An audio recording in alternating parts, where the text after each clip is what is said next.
हरे भरे खेतों और मिट्टी की खुशबू से महकता था रामगढ़ गांव। यहाँ के लोग सुबह होते ही अपने अपने खेतों की ओर निकल पड़ते थे। सूरज की पहली किरण के साथ ही गलियों में गुनगुनाहट शुरू हो जाती। चलो भाई, आज सिंचाई करनी है, बीज बोने हैं। और इन्हीं आवाजों के बीच एक ठेला हर रोज सबसे पहले सज जाता था।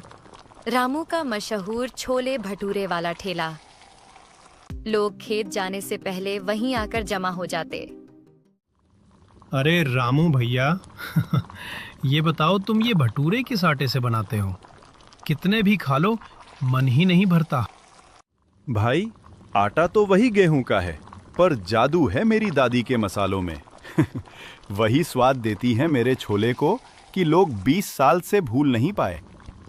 अरे हाँ भाई तेरे छोले की खुशबू तो खेत से ही पहचान लेते हैं हम। इतने में दूर से एक रिक्शा आई। एक डाकिया और उसकी पत्नी उतरे। भाई, ये रामगढ़ गांव यही है ना? हाँ जी, यही है। क्यों, डाक पहुंचना है क्या? नहीं, अब तो मैं यहीं रहूंगा। मेरी पोस्टिंग यहीं हुई है। इतना कहकर उसने अपनी पत्नी कविता से कहा, अरे कविता, चलो पहले कुछ खा लेते हैं। इस छोले भटूरे की खुशबू तो कमाल की है। कविता ने धीरे से कहा, आप खाएंगे और इतने लोगों के सामने? चलिए घर चलिए, मैं खुद बना दूंगी। अरे भाभी, एक बार खा लोगी तो घर में बनाना भूल जाओगी। भैया, आपको नहीं पता, अगर ये खाने लगे ना तो आपके बर्तन भी नहीं बचेंगे। सब हंसे और इसी हंसी के बीच रामगढ़ की सुबह और भी मीठी हो गई।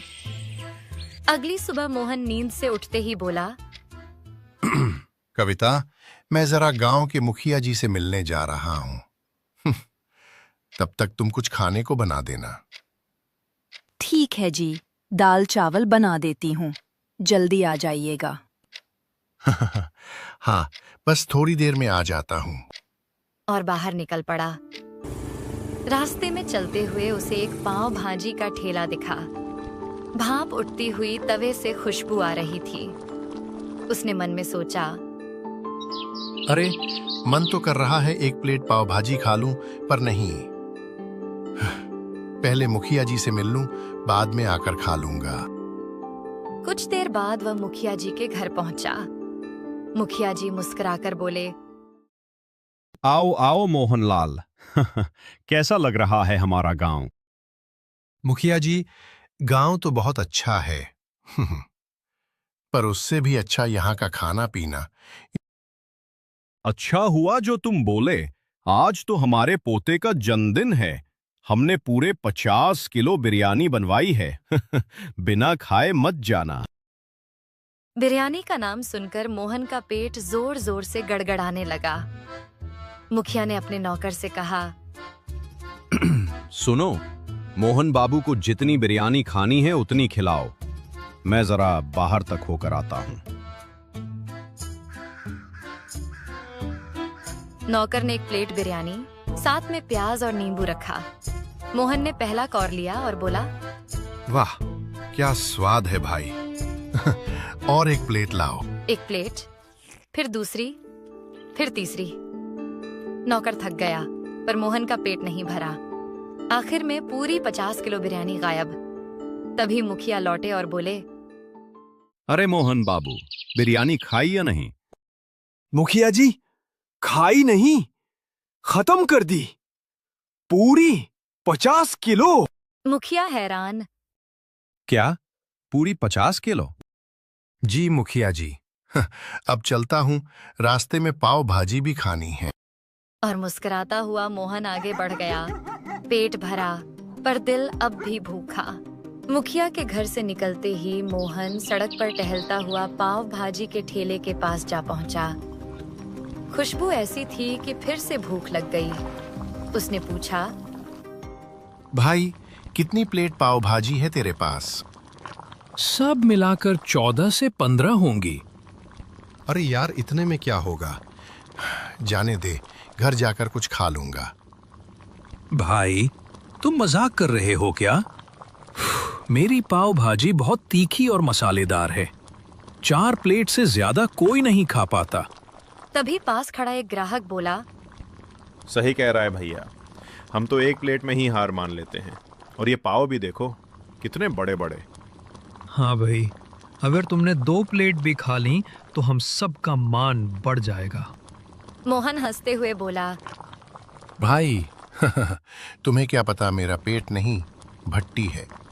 चलो एक काम करते हैं, अगर मैंने सारी 15 प्लेट खा ली तो पैसे नहीं दूंगा, लेकिन अगर एक भी प्लेट बची तो सारे की डबल कीमत दूंगा। ठेले वाला की आंखें चमक उठी। मान गया, आज तो किस्मत खुल जाएगी। पहली प्लेट आई।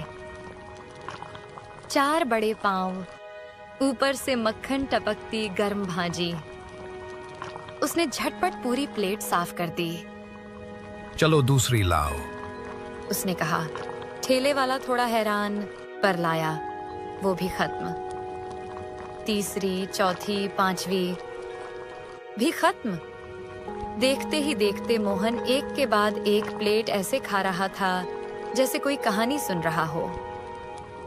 ग्राहक फुसफुसाने लगे, अरे ये आदमी है या राक्षस? अब तो ठेले वाले की हालत खराब है। भाई अब कुछ मजा नहीं आ रहा, जरा और तीखा बना दे। लो, इसमें लाल मिर्च 2 गुनी कर दी। पर मोहन तो जैसे आग भी खा लेता था। एक के बाद एक सब प्लेटें गायब। आखिर में बस आखिरी प्लेट बची। मोहन बोला, अब ये आखिरी है, इसे धीरे धीरे खाऊंगा और याद रखना, अब 1 रुपया भी नहीं दूंगा। ठेले वाला चुप, माथे पर पसीना। 5 मिनट बाद आखिरी निवाला भी खत्म। चारों तरफ सन्नाटा।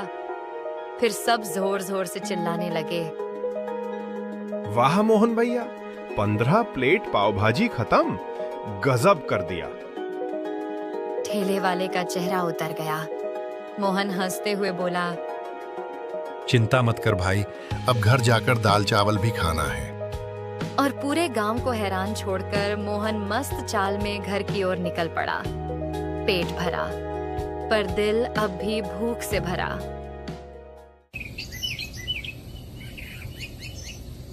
अब रामगढ़ में सिर्फ एक ही नाम गूंज रहा था, मोहन, नया पोस्टमैन। हर चौपाल, हर खेत, हर ठेले पर बस उसी की चर्चा थी।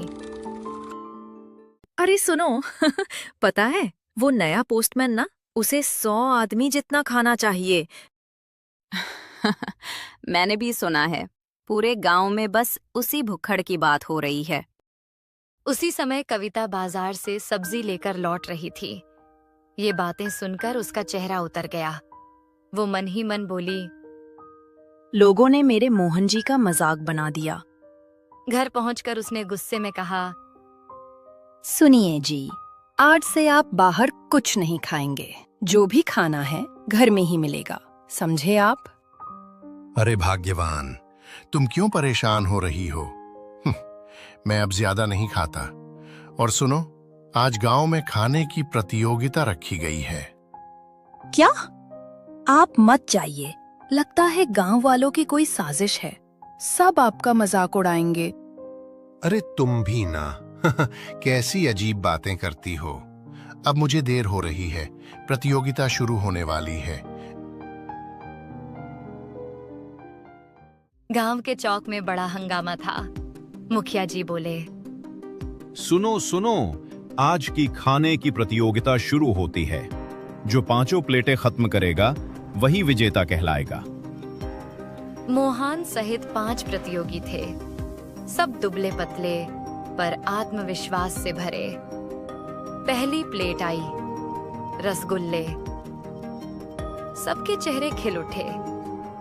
एक एक करके सबने रसगुल्ले खाए, पर मोहन तो रसगुल्ले ऐसे निगल रहा था जैसे मूंगफली हो। सब बोले, वाह, पोस्टमैन तो फौलाद का बना है। दूसरी प्लेट, दाल चावल। थालियां इतनी भरी थीं कि देखते ही 3 प्रतियोगियों ने हार मान ली।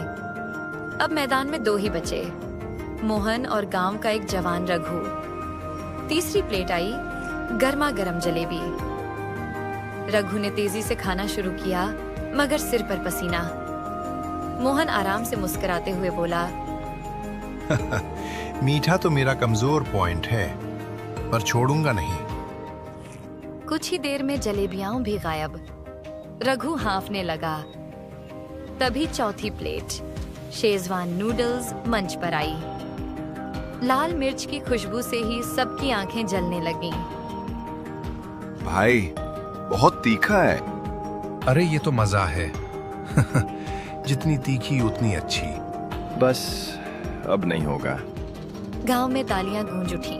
मुखिया बोले, वाह मोहन बाबू, अब तो उठ जाइए, आप जीत चुके हैं। मोहन ने मुस्कुराते हुए कहा, अरे नहीं मुखिया जी, पहले ये चौथी प्लेट तो खत्म कर लूं। सभी ठहाका मारकर हंस पड़े। मुखिया बोले, मोहन बाबू, अब आपकी जीत पक्की है। इनाम के तौर पर अगले 1 साल तक आपको गांव के हर ठेले पर मुफ्त खाना मिलेगा। लेकिन सारे ठेले वाले एक दूसरे का मुंह देखने लगे।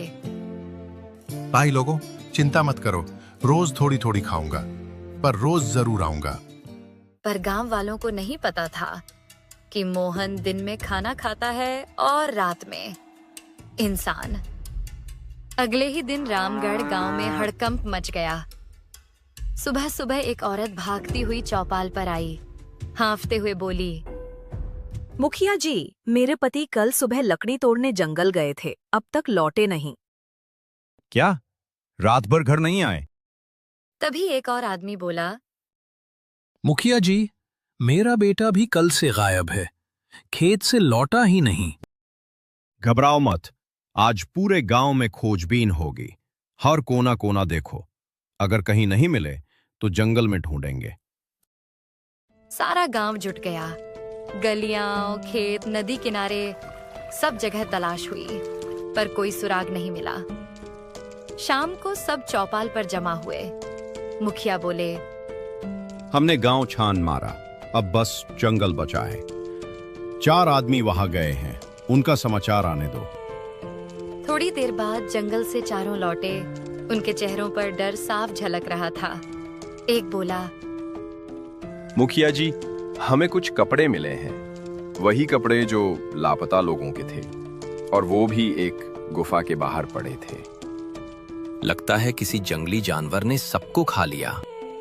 मुखिया ने गंभीर स्वर में कहा, अब गांव को सतर्क करना होगा। आज रात पहरा दिया जाएगा। रात गहरी हो चुकी थी। 2 पहरेदार गांव के बाहर खड़े थे।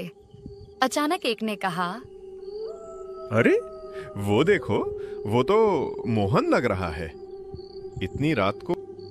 हाँ वही है। अरे मोहन भाई,